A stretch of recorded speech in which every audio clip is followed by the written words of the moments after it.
애굽의 왕은 점점 더 번성하고 강해지는 이스라엘 자손들에게 엄격하고 무거운 노동을 시켰습니다. 억압하고 학대합니다. 그런데 이스라엘 자손들은 학대를 받을수록 오히려 점점 더 강성해져 갔습니다.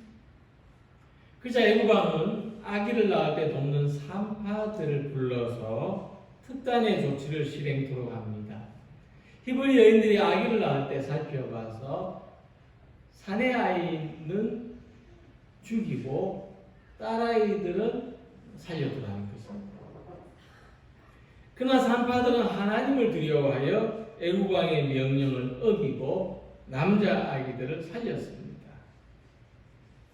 우리는 출애굽의 역사에서 대단히 중요한 사실 한 가지를 발견하게 되는데, 하나님은 이스라엘 백성들을 구원하는 이 크고 놀라운 일에 산파들과 같이 약하고 보잘것없는 사람들을 사용하셨다고 하는 것입니다.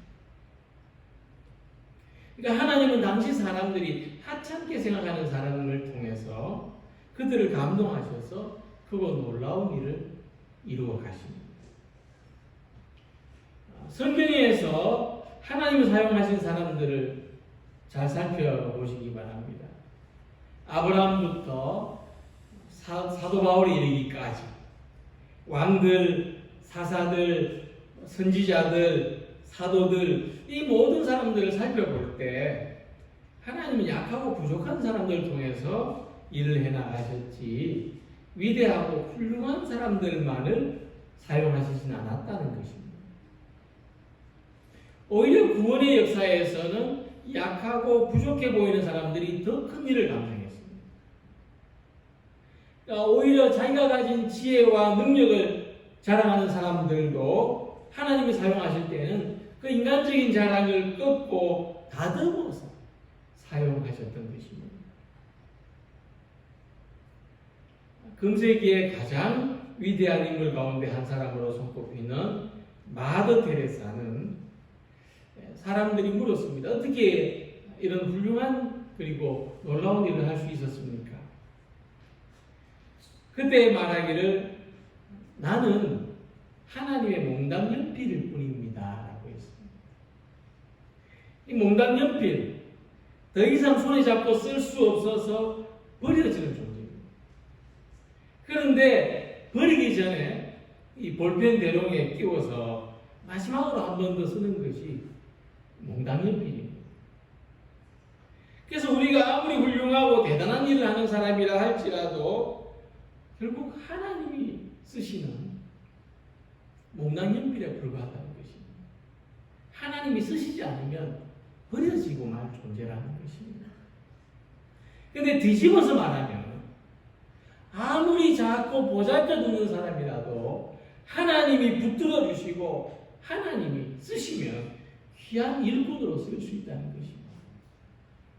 그래서 큰 일, 잘나 보이는 일, 좋은 일만 찾으려고 할 것이 아니라 이름 없는 곳에서, 알아주지 않는 곳에서, 시시하고 어려운 곳에서, 그러나 하나님의 손에 붙들려서 살아가는 사람, 하나님과 더불어 살아가는 성도들이 되시기를 바랍니다.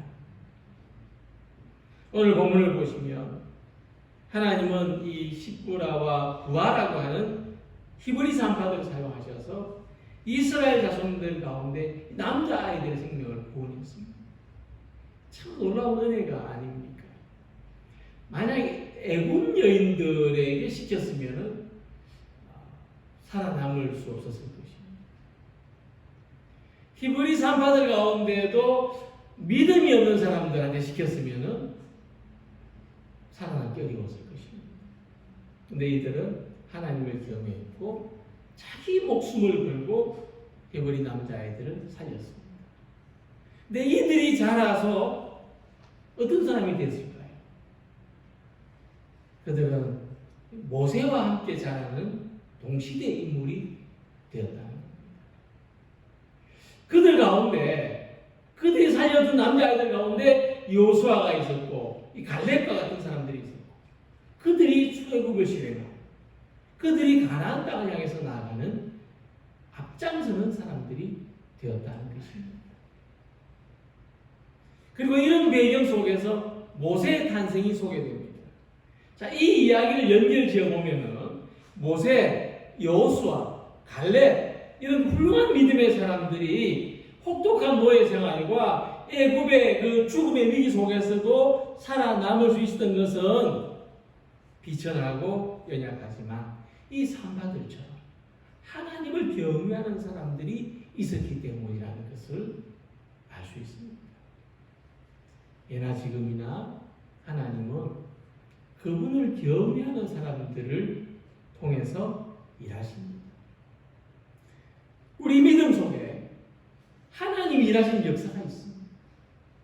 우리가 믿음을 가지고 살아가면 우리의 삶을 통해서 하나님의 역사가 이루어집니다. 하나님을 경외하는 믿음, 이 믿음을 가지고 살아가셔서 하나님의 역사에 쓰임받는 우리 모두가 되시기를 원합니다. 먼저 이들은 하나님을 두려워했다고 했습니다.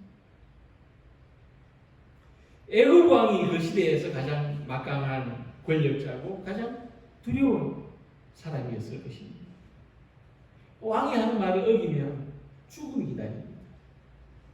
그런데 산파들은 왕의 명령을 어기고 남자 아기들을 살렸습니다.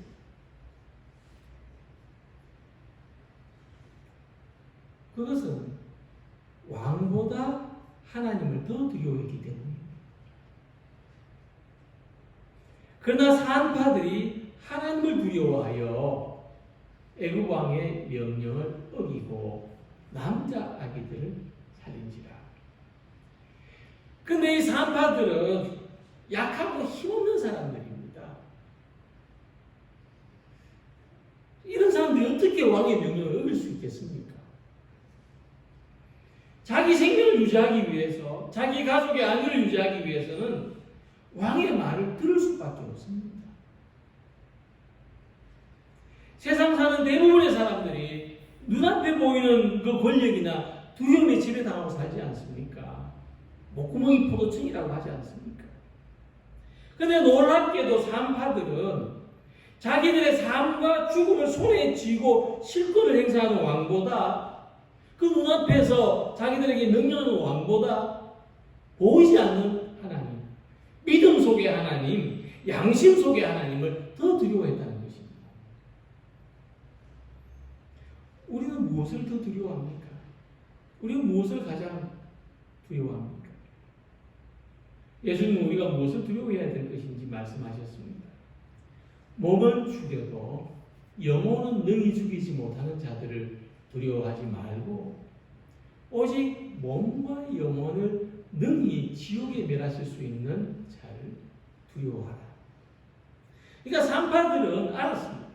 애굽의 왕이 아무리 막강한 권력을 가지고 자기들의 목숨을 빼앗아갈 수 있는 존재라 할지라도 기껏해야 몸밖에 죽일 수밖에 없는, 몸을 죽일 수밖에 없는 존재라는 것을 알았던 것입니다. 그러나 하나님은 우리의 몸과 영혼을 능히 지옥에 멸하실 수 있는 분이라는 것을 알았던 것입니다. 그렇다면 애굽 왕이 아무리 협박하고 회유해도 누구 말을 듣겠습니까? 누구의 뜻에 따르겠습니까?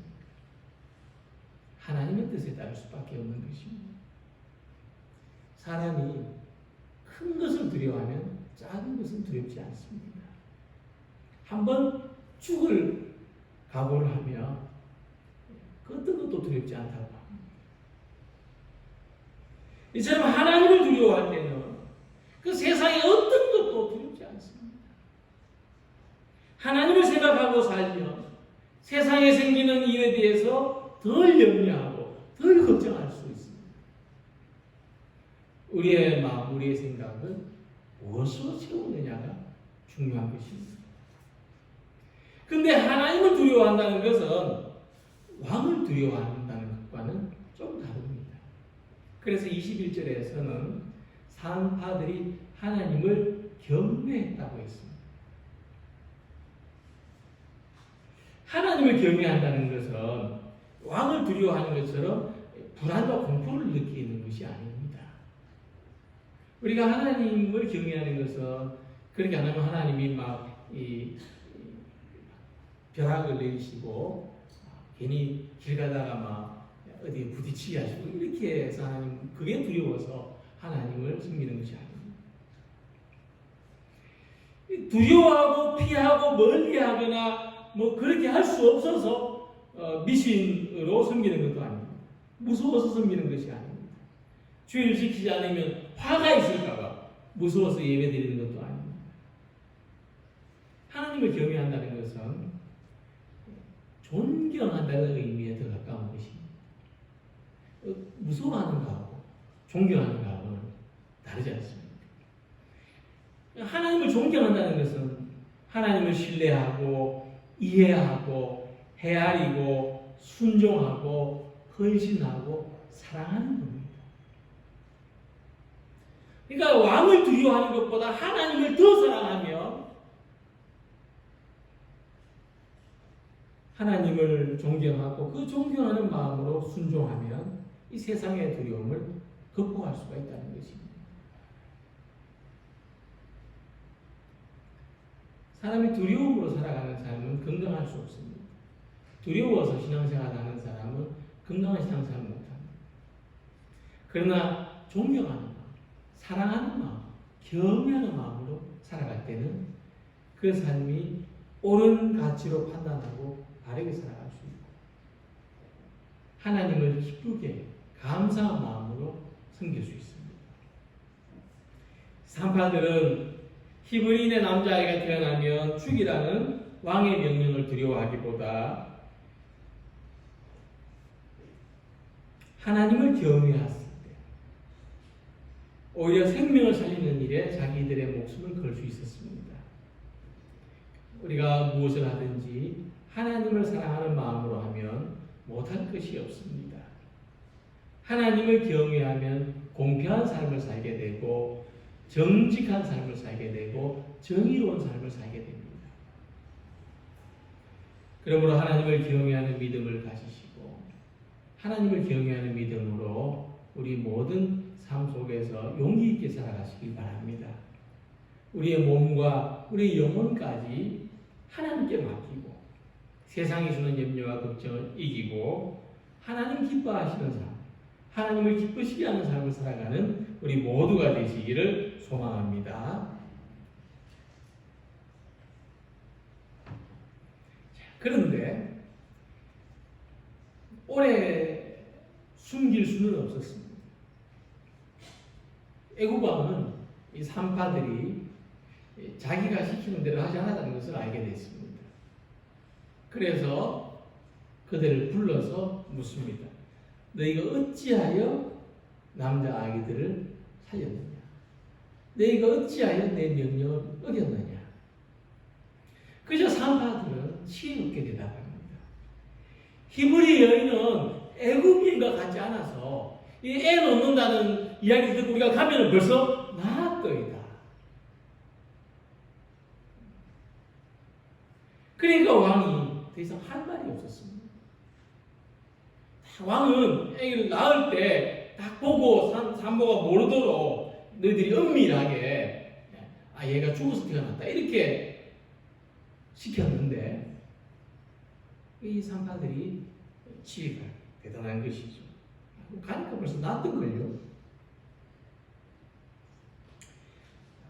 근데 이들이 가진 지혜는 애굽 왕이 가진 지혜를 능가하고 있다는 것을 볼 수가 있습니다. 굉장히 이게 유머 같은 이야기지만은 여기에서 주는 교훈이 있어요.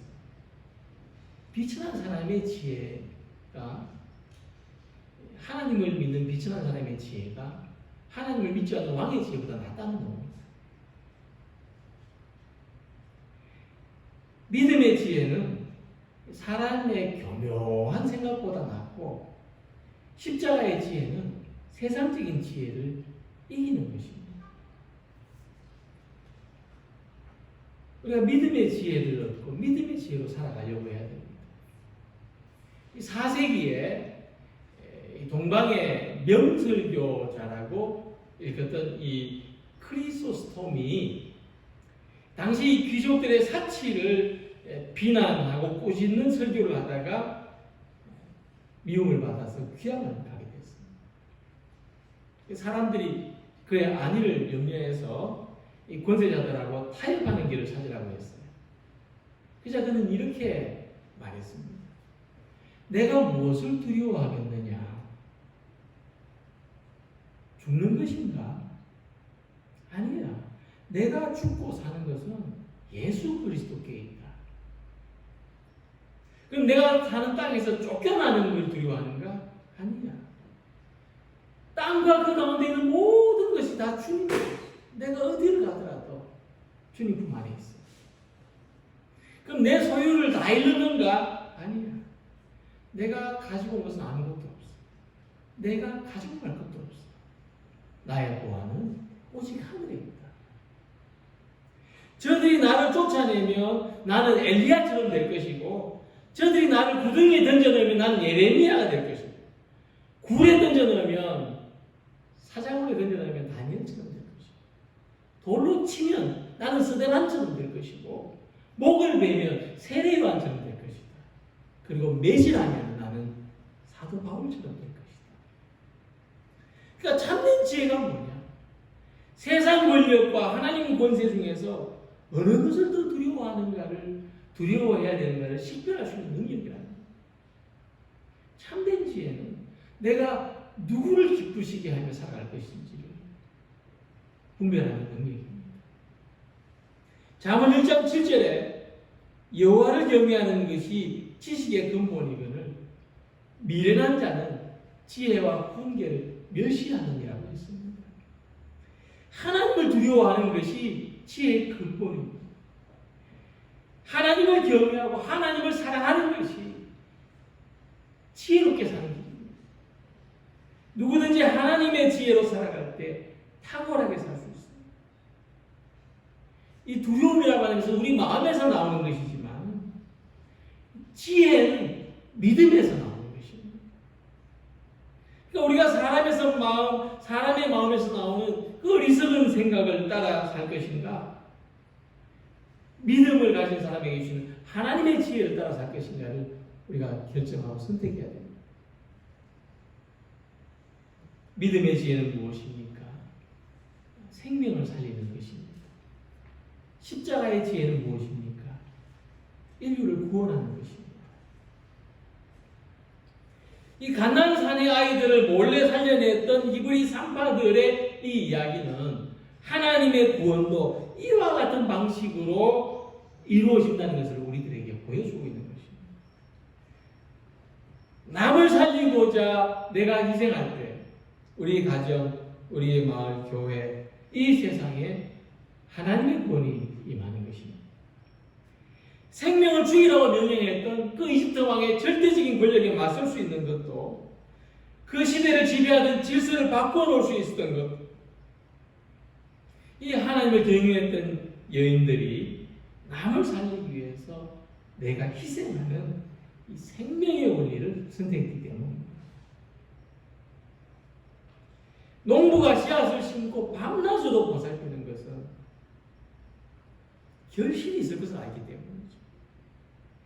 하나님이 우리에게 주는 지혜는 사람들의 믿음이 자라나면 세상을 구원하게 될 것을 아는 것입니다. 그래서 하나님을 경외하는 사람은 다른 사람을 돕고 다른 사람을 살리는 삶을 선택합니다. 하나님을 경외하는 사람은 작은 생명 하나에도 희망을 거두지 않습니다. 포기하지 않습니다. 우리 작고 연약한 사람들이지만은 믿음의 지혜를 힘입어 살아갈 때 세상을 구원하는 귀한 일에 쓰임 받을 수 있습니다. 그런 사람이 될 수 있도록 우리가 서로를 돕고 격려하는 성도들이 되시기를 소망합니다. 그리고 하나님을 경외하는 믿음으로 생명을 살리는 길을 선택한 산파들에게 하나님은 은혜를 베푸셨습니다. 그 산파들은 하나님을 경외하였으므로 하나님이 그들의 집안을 흥왕하게 하셨다.